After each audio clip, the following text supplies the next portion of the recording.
Jim,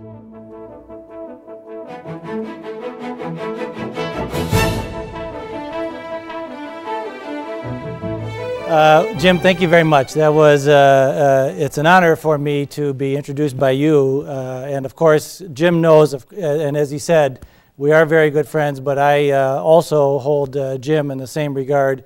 Very accomplished career with all of the work you've done nationally and internationally. So thank you very much for that introduction. And it's a pleasure to be here at Lawrence. I'm here regularly. I see our president here, Dr. Walker, and we are here with the doctor, and because I'm on the board of trustees at the university, so I do come to regular meetings and committee meetings as well. And I always enjoy coming back to Lawrence because, listen, this is where I got my education. I feel very connected to the university. I deal a lot with your dean, Glenn Leroy, and he also serves actively on our board at AIA Michigan. So we very much appreciate his time and what you do for us also, Glenn.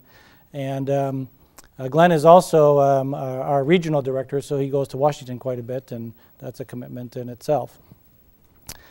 You know, when Don asked me to speak, he says, hey, this is about not just about architecture, but it's about sort of your career and the sort of entrepreneurial spirit that you seem to have, and could you talk about that career and the things that sort of formed that and really brought us to where we are today. And you know, it starts, I think, you have to sort of look back at your background. And you know, I always look at the way I grew up myself as a young man. And I grew up in a family that was a business-oriented family. In fact, not only my family was very business-oriented, but my wife's family was also very business-oriented. And you know, we used to sit around, we still do, we sit around for Sunday dinners, and we're really not talking about sports, we're talking about business. I mean, these are the things, the kind of discussions that we have. This is the kind of spirit that our family has always had. I happen to be Chaldean. My wife, Michelle, who's here sitting next to Dino, another good friend, is also Chaldean. And you know, the Chaldeans, our origins are from Iraq, and my father came to this country back in 1929 during the Great Depression, and he built a very good business for himself, and my father-in-law also built a very good business for himself. So, you know, we sit around on Sunday afternoons and we buy and sell half the city of Detroit, you know, back and forth between all of us. But it's a good experience, you know, and it's really that sort of roots and upbringing that, you know, causes us to think this way and talk this way. And even for our own children sit around the dining room tables, and we have these sort of discussions as well. So we hope that they will have that sort of business skill and entrepreneurial sense that you know, we want to see instilled into them. And in fact, even when I was in high school, I was interested in architecture, but you know, I was interested in design, and I wanted to find out about design, and I didn't have any design classes at all, in fact, and the first classes I had were when I came here to Lawrence. I had actually applied to the 3 different architectural schools. I looked at University of Michigan, and I looked at U of D, and at Lawrence. And at the end, I selected Lawrence because I really appreciated the fact that Lawrence got me involved, or got us involved as students, in the architectural curriculum in the first year. The other 2 programs, you went for sort of your general studies, you know, your math and physics and other studies, and I wanted to find out right away if I was interested in architecture. You know, I was kind of anxious. Getting out of high school, I was going into college, and I said, you know, I want to know, I don't want to find out after my 3rd year of school that I enter the architecture program and it's not what I thought it was going to be.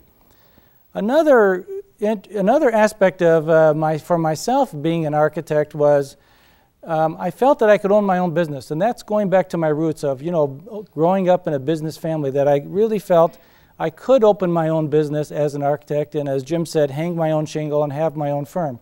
And that was very important to me. There are some professions, quite frankly, that don't always offer you that opportunity, but architecture was one that I felt comfortable that I could open my own business, because that was an important goal of mine that I always felt I was going to do. And of course, I was also interested in the practice of architecture. Now, Our firm really is a firm that is somewhat of a boutique firm, and all of our work is in the private sector. We don't really do institutional work or government work. Everything we do is in the private sector. And again, that kind of goes a little bit, I think, towards that entrepreneurial spirit, because the kind of clients we have are owners themselves who have businesses, developers who own their own developments and practices. And so, you know, just being surrounded by those kinds of people helps, I think, build that sort of entrepreneurial spirit. And Don, when we were talking about what to say, Don said, you know, maybe, you know, you ought to talk about some of the sort of skills that are important and, you know, some of the business skills I think that are important today. And, you know, I would say, first of all, you have to be a good listener. And, you know, when a client comes to us, I really pay attention to what that client is saying.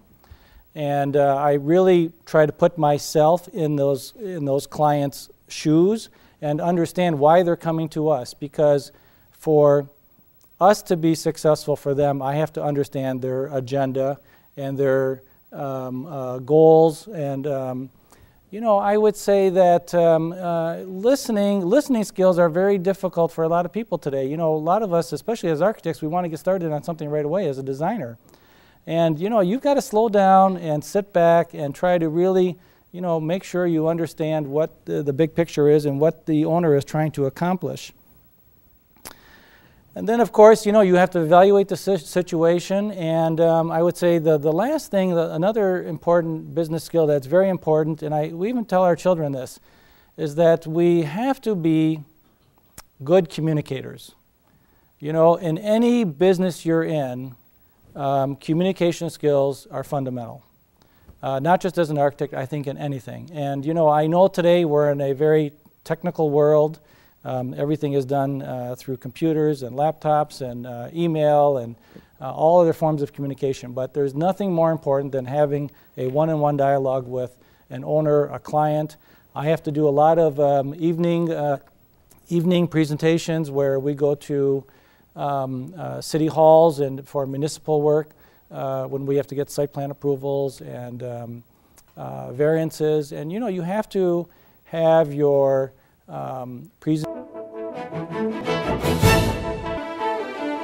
Thank you very much. That was there for me to be introduced. Of course, Jim knows we are very good friends, but old Jim in the same very accomplished career, all of the work you've done.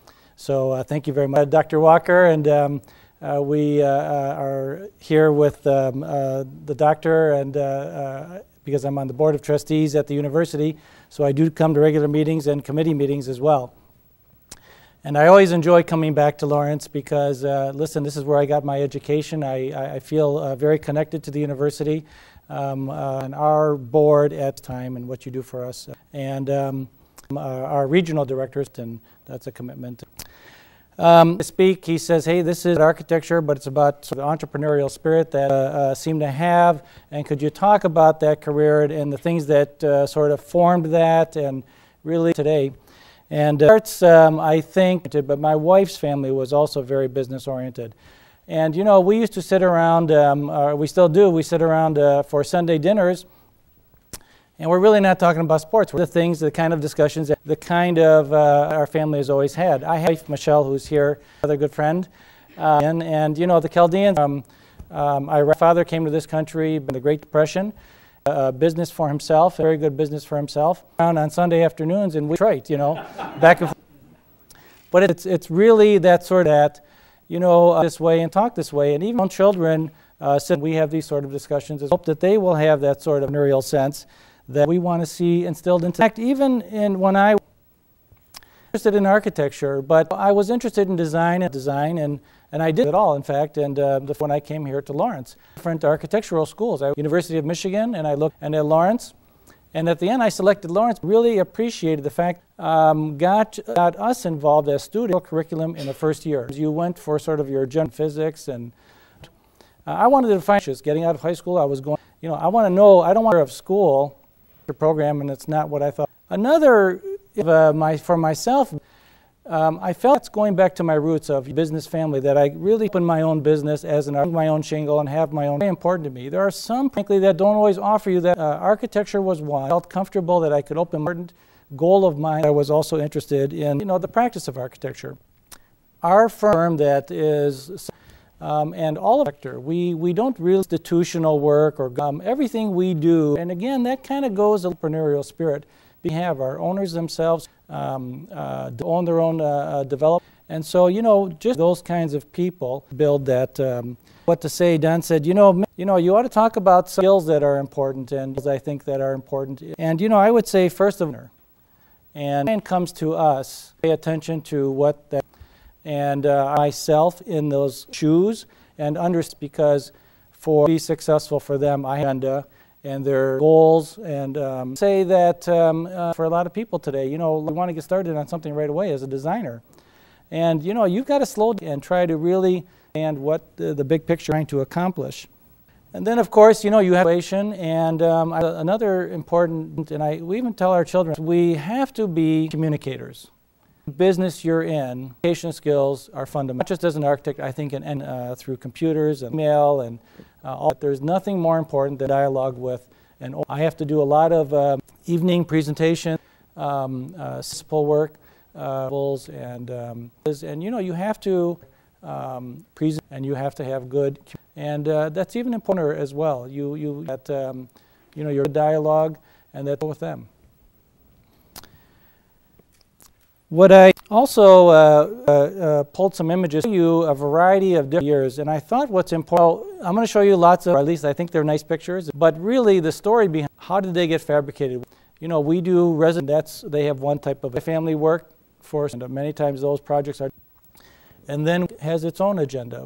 Retail building, and of course Jim has done a lot of retail work, and it's all about sales and making a successful business for that. If it's about the success of that, feel comfortable in that atmosphere, having a dining experience. This building, it may be a portray environment for their clients. So all drives, motivation, drive the design, and if we have a success, the owner, then it's how we measure our success. For them, then we did the right. As architects, business fairly serious. We do building a long time, hundreds of, and we'll do project at a time, but really to building cities. The role an architect plays is very today, and architects, and I know some of you beautiful buildings and help serve the lives. The other aspect I'm going to, when I go to some of these, through our architecture, also ourselves got in, and that mentioned for us because we learned about architecture and real estate, construction, and money and budgets, and other owners. So we started along the way, and we've had the opportunity to partner with some wonderful people that we've done these buildings with. In fact, we used to take our fees, and we would apply our equity into the. We would just put equity right into. Building relationships of ours who've then become part. Of course, we do it with our own partners, with our own family, and we've even been part of some very successful projects with. You never know from and who tomorrow may be a partner, a colleague, and tomorrow may. You always need to keep your options because those opportunities. Seeing and because there's always that sort of risks, right? For some people, take the challenge, and there's some. But with that risk, hopefully, and you've just got to, and as we as we mature, we become a little more as time goes on. But I always tell myself, hey, we've got to do it like we did it when we were younger, and sometimes you start to think that you want to start protecting a little bit of everything you've got, and of course, at the same time, you do want to stay there and make sure that. So let me see if I'm going to be able to relate a little bit. Different projects, and what I did with the residential projects, and I'm not architectural details. What sort of motivates we do. Residents for Rob and Marcy or to us, they said they were very interested in Lutchins. These were architects, sort of a turn of the in England, out of stucco and slate, and again, very fine private homes. Good listeners, and you carry out the kind of details of art. And see the quality of in the space as well as of the construction and the molding atmosphere that we could just another view of that the house and the architecture view of the dining room. By the way, they have a very large. They would be able to hold, and they want to our clients and making sure that sort of agenda. Of our residential and really high end. I mean, that home was a very done some what we call speculative with developers buying homes as well. We're dealing at, for instance, sold it was for about 4.5. You know, we're dealing at a fair. This happens to be in Bloomfield Hills. It's actually backs up to just the details. When the architecture, we try to be their style, and a little bit of a shingle. You know, we try to be sort of authentic. And this happens to be is also in. We did Hunt Club, also in, and again, this was a different series of homes for over the sold. In fact, this home is sold. Of course, each time it sells, it sells. This also, we call it sort of a gamble of the house.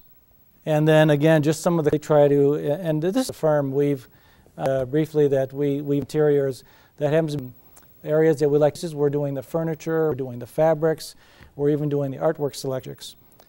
And this just happens to be a little more of a farmhouse, simple straight axes that has hip roofs and window kind of architecture. You know, again, and so this is some of the speculative. In these cases, is we really try and what owners are looking for today at the high end intuitively, because we do already, so we know what's very important: the quality of the cast, the master bedrooms, the important spaces, and especially in these sort of, I'll say, styles and wood floor. All of those are important elements looking for.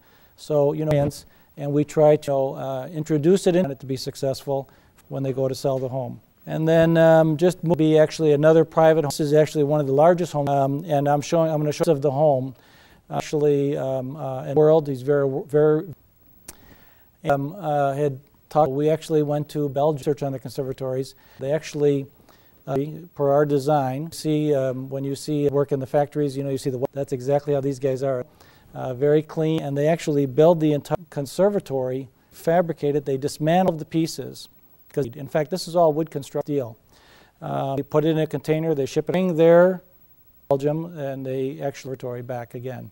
Just as a this owner, this is garages. This is one garage, and above it. An apartment for who sort of managed the house. Of course, we had to make sure that in couple, because he said I'd build him a nice quarters. And a detail, there's actually a gymnasium, and this is just very steep sort of cut stone and stucco. The gymnasium family, because he's in athletics, but he out of entertaining, active in his community, raisers for his community. So we actually have chandelier down. He's had one side of the gymnasium is all private wooded site that's about 10 acres. We broke the building because we didn't want this building to be two different buildings that make up by walk cases connected by a tunnel. And this is just, you can see the different layers of where we used Mankato, and then there's a band of slate, and in fact slate on some of the walls as well. This owner is very a lot of very important people. He's trying to portray a certain environment for his goal was even none of the spaces. In fact, it's some very large homes, and the spaces are large, and they really become very impressive. Spaces are small, and that's why we tried a house, because they're too big. So some of the try to do for our, by the way, this gentleman has become our friend of ours, and he's just a young man. He's younger than me. His 40th birthday. It shows you how. He graduated from doing also, this is called the Merrill Park. This is a project that we started ourselves. So this is actually in so it's about 22. And this was one of the first or brownstones in Birmingham. And we went to Philadelphia and the brownstones to make sure the qualities of those be a successful building. This happens to be on Merrill Street. From this project really evolved, and it's a district in Birmingham. Probably 4 or 5 other developments since this project. This one was the catalyst. We've had many owners go. These have sold several times with more money. Successful development. We sold one immediate model that we built shortly after, and then we sold the third one. We were looking for. I see Ben smiling, but oh. And then the first Gulf War, and all of a sudden the market stopped. Not only here, maybe not as deep. And we sat for about so our partner was the bank, right? But it was still a very successful curve for us. And from that, we were able to, parlay that into other and these are just, you can see their loans all attached, but they had the same sort of vernacular and flavor details. In fact, this unit that you're looking at, actually Gino Rossetti lives there. Unit, which he bought it from another. And detail looking through the front door, palette of materials and the architecture that we're trying. These units are fairly narrow. They're only about 4 feet wide. Walled. You know, they had some good depth. We were putting in the kind of architecture that we knew buyers in terms of moldings and for the recent that we also did what they call the rail district active in, and we helped sort of. Rail district used to be an industrial. And it's called the rail district because the train, maybe some of you know where the Big Rock's, the old train station of Burnsby, right next door to it. LePage and the general contractor and Norm we called you know, an opportunity and Norm with his chop house, and we said, Norm, you've just got a big not being utilized. I mean, you're parking in a surface lot of land, and we said, you know, this would be Birmingham's industrial area. We did a series of different. We took some old industrial offices. We've made. We did buildings. Norm says, good idea, we should develop buildings. We call them the district lofts, loft condominiums, and that's how we designed. But again, this was a situation building, and then we had the final 08 and 09. We had a hard time selling it. Well, we're going to get them all to convert them to lease. And actually have done because market popularity as much anymore, wanting to rent, and there were products in the Birmingham area, and especially these that were new apartments, design and sale. So, and for the first 24 that we did, probably 3 deep. And as one becomes available minutes, we put it on all of the owners. I mean, that's how popular. The architecture, we sort of, you know, if I go back to that first image, to emulate what would have been like building. You know, bays of glass and we divided it with a base, and then the base is a cast stone, and then the top is metal siding. One of the balconies. The interior is just very open. Nice high ceiling. Again, introducing us, but open and simple sort of and aesthetic. And got involved in fact, this is where the forest as well. And this is a project we had worked with General for very well. In fact, 2 different contractors as well. And opportunity, we bought this building, and this is where I said colleagues, and this is this is. Mixed use is retail, and we've got the second floor, and on the third floor we have and to be condominiums. It was about we started this project, started these 2 apartments, and again apartments. Just a view of one of the apartments. These apartments are actually about 1,200 square feet, but 2,600 rent. So we're actually doing rental standpoint than we would have done. We're going to own the property now, the top floor, and just own but now we still have. And it looks, as you looked at, worked out pretty nice. The city came and paved the street for us as soon as the project was done. So it's fully occupied. In fact, we've got to wait as well. Again, just using the connections you have. When Birmingham started doing the bistro, we think we can get a bistro license. In fact, we thought it was just going to be retail. We started thinking about getting a bistro. The neighbors were opposed to it, but then started working on them in meetings. We brought in a friend of ours, Paulson, who's probably the most renowned chef in Michigan, nationally known. We've done work with Brian. We did his restaurant in 5 Lakes Grill. An opportunity for you to do a restaurant. We think we can get you a bistro. Would you be interested? And so again, this is just using bringing them in. And we created the forest. When it first opened up, from give it Restaurant of the Year as well. A restaurant got back to of the year. And of course, by the way, this is a green building, and we worked with Brian details and this bar as well. Moving on, that we're very proud of it in Rochester, maybe it. We did it with Frank, and again, this is Frank Rewald. We did the Townsend Hotel with Frank Rewald in Birmingham, commercial buildings with him. We had a gentleman by the name of Bill McCullough with them, and Frank says, well, we're going to go to Victor, and he's going to. And one thing was, hey, Victor, do you want to participate? We said, sure. And this is some of our fees into so. In fact, there's about 16, a few other participants to this hotel together. The landmark property, I mean, we have 165 sort of in this stately architecture and beautifully detailed down like one of the, what we call, and it's right on the paint Creek, and we as well along that. And view of Portico Share. We have a lot of celebrities who's in a lot of basketball teams. We're out at the Palace there because it's out. And we became experts at a conservatory for the hotel. We went back to the same company that we knew. The first conservatory I told you, solid roof, although part of it was glass. And again, this is all wood. The way a conservatory works is developed before air conditioning came about, the conservatory concept where low that would open up, and as the air heats up, those at the top open up, and through convection a chimney works, sort of natural drafting. And that drafting is just air, it just cools air passing over you. Conservatories work. So these windows up, we do beautiful things here. They do, we have a garden. Sometimes they'll have a wedding ceremony.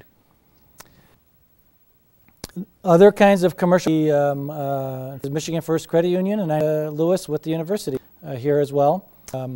We got to know CEO and this is over on Evergreen Road. And us, they have different credit unions. It actually used to be the old Detroit Teachers Credit Unions, and today it's called the Michigan. They are very successful, and we did their headquarters building. To us, he said, we wanted wanted to be modern, you know.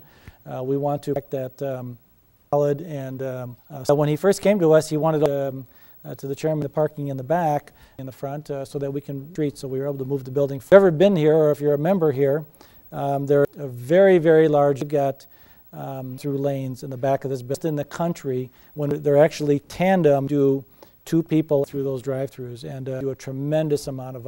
And that was just an effort, logistics of that in itself. And that detail shot of the sort of glass canopy magnifies what the main entrance is. This is a sort of an atrium space. Get this very dramatic space. It really becomes a lighthouse. So people drive by the credit union as a sort of a land. What the owner wanted. Sites, and this site up in Lathrop Village community. It's a small community, but credit union. This is like a landmark building for the community. And a detail shot, sort of the atrium a little bit darker. It really becomes a focal point. We wanted to make sure the appearance of being strength, that they were a financial, wanted to have a modern look, and also have that. Along to some other projects that we in Birmingham, and I've always been in Birmingham. We've had several different. But the Birmingham Theater pretty much almost shut down. They were running just live films or not live shows there, auditorium. And worked with the Illich family, multiplex, and they took what was the one big auditorium and so put theater, and we created theaters in this one volume. We were the first ones to do stadium seating. First time that stadium seating was, we introduced the stadium seating. We did all of the interiors. We really wanted to bring it back to Hollywood, and really became a catalyst for the life of downtown Birmingham because changes. And they had a plan. They called it the 20-year plan that Reyes Dewani, who's a planner, to come into zoning and to encourage and to spur on development. One of the catalysts of the 2016 plan was to we introduced a lot of residential in town, buildings like the Willett, buildings that I showed you, and some of the townhouses. And the Birmingham Theater came. To the Birmingham Theater, we started life and much more activity. It can really be a catalyst in the community. When we did, and it was a real aggressive schedule. Stadium Theater came. Jim's firm worked real early studies on the. Jim did the Palladium from the Birmingham Theater was so successful.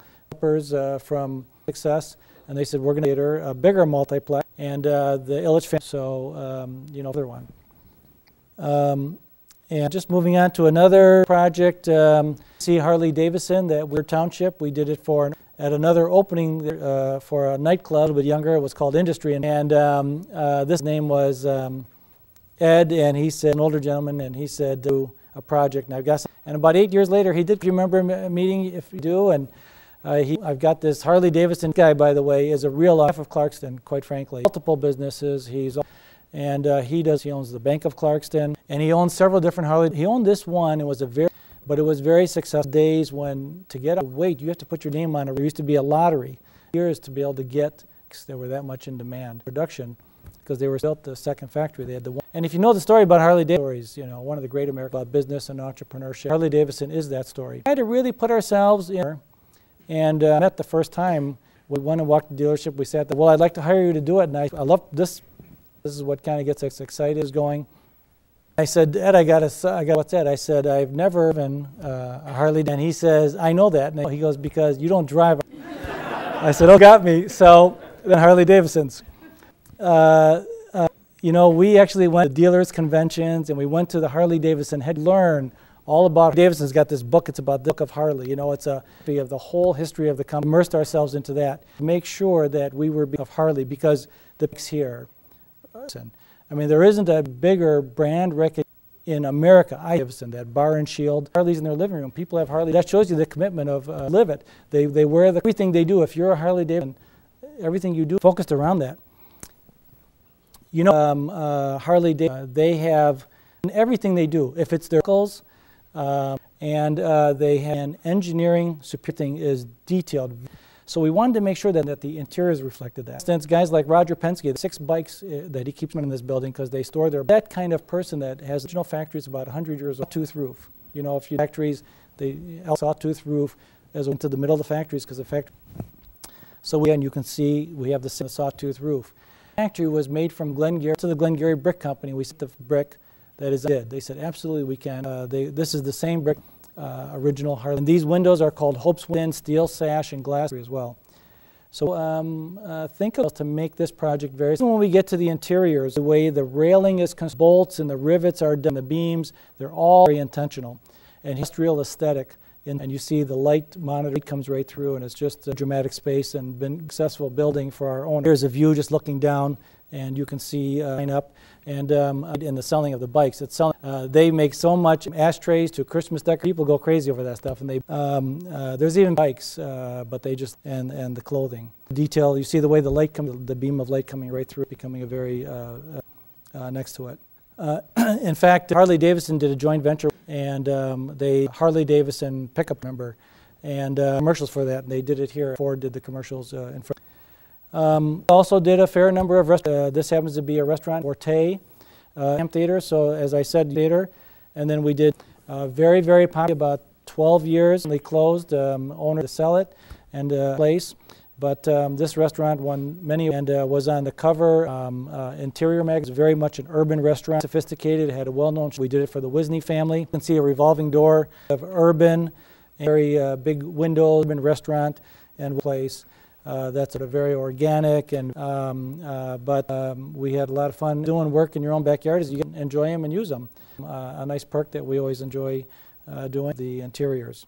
Talked about doing work with our own family. We used to do, my father-in-law is Eddie, his sons, Mark and Matt Jonah, markets, and we've done 3. We're going to do a but these stores are urban. They're about organic, May foods, and we really, the presentation of the food, architecturally a very nice space. At the end of it all, it's about product and making sure that and that's just an outdoor on Maple and Los. The interiors are introduced lots of natural, exposed in the store, polished concrete, how to put the product front, and we always talk about that. And we're working on right now in Chicago, around all the time. What should the customer see next? When they, what are they seeing? It's really involve all they play in the store, things and tastings they do is, and then of course the prepared. This is a focal point where we had making sure activity of everything. I think I'm running out of time here. Quickly, this is our own office. So we, where our mouth is, this is our own building. It's become a great home for us. It's on the first floor and second office, and it's the front of our building. And if there's any questions. We have a couple of minutes for. We do have the lecture starting at 7 type the time, or can we have a couple back? Yes. Thank you for the presentation. I really appreciate it. What kind of advice based on what the customer? Was, in the beginning about being a good listener and the objectives you're doing business with. Make them successful, you'll be successful. Choose. And I still do that. Ask myself when an owner comes, yes, they know, seen our work, but their agenda and what is their goal? Successful. Because again, is I successful? Or our firm will, we get our work. If failures, we're not going to continue to get. We want to make sure that that leads project for us. That sort of professional service to more contract services, which does. Well, through progression, really. We really did those sort of things. Owner, and we were doing it, but we construction, and we understood, and we really just clients, and they've been very successful to do it for ourselves. Overnight, we started with a project. And for instance, I told you we learned that first 11 townhouses, thought we had a home run. So the lesson I learned was 7 at the same time. Goals and build a couple more, and all these lessons you learn. Well, you want to? Just on this entrepreneurism, and earlier on, you family, Detroit like a monopoly board, and approached life with an entrepreneurial beginning. Your firm became, I'd say, in a traditional way, but So the question is, it was a innate thing, entrepreneurism in your mind, or is it learned? Can be taught. Be taught, and an advantage of judgment, right? Most definitely can be taught. I think it's a mindset. You know, he's saying, am I willing to challenge and greater reward? It's a certain amount of bravery, right? Still today, you know, Uncertainty is there. It's very managed. Your opportunity, you really nail feeling. You recognize, know what you do something. I certainly think in terms of, that certainly it's recognized. I think the other thing, like the market condo into a rental. To be creative, you got to be on your feet. I mean, that's all part of it. Design. You do that in your process. You run it, and you turn it around to make anything in that entrepreneurial. Problem solvers, Ben, right? I mean, problem, and you do the same. Market, if it happens to be what you go. Architect, that was just a natural progression to real estate. Birmingham. And it was a way for us to kind of, from that, after we all did it as a, you know, we helped each other out. About 2 years, then and started our own firms. We'd all got out the time to. One of those gentlemen has a successful practice in Birmingham. It's Chris Long, and unfortunately he has passed away. Dave Sellers. They're all classmates of mine. We started here. We have a couple. More of an observation, Victor, at work, and someone who has worked with you, architecture and design students, to really your point of your success approach to design. That as peers, all of the space is something that becomes part of the whole package. And well, that's where I think we shine on our just enough. I think to everybody here, it's the shell of a building. And you know what? You don't have to have other parts of the project away. Do it yourself. And you know, just like that entrepreneurial spirit. Tell that, and you know what? You can do it. Partner I just wanted to say this is a tonight, and Mark himself started a Facebook firm, Victor Saroki and Associates. Liking it or following it, we're pretty active on it. And this is a collaborative effort, actually, in the College of Engineering. Knowledge, Dean Grace being here. When it's all the entrepreneurial spirit, we're fortunate here in Lawrence to have so much in the world. It's available on the Lawrence Entrepreneurial. All of these are being recorded. You get a copy of your screen test to you in about a week. Thank Wally Wise on Lawrence.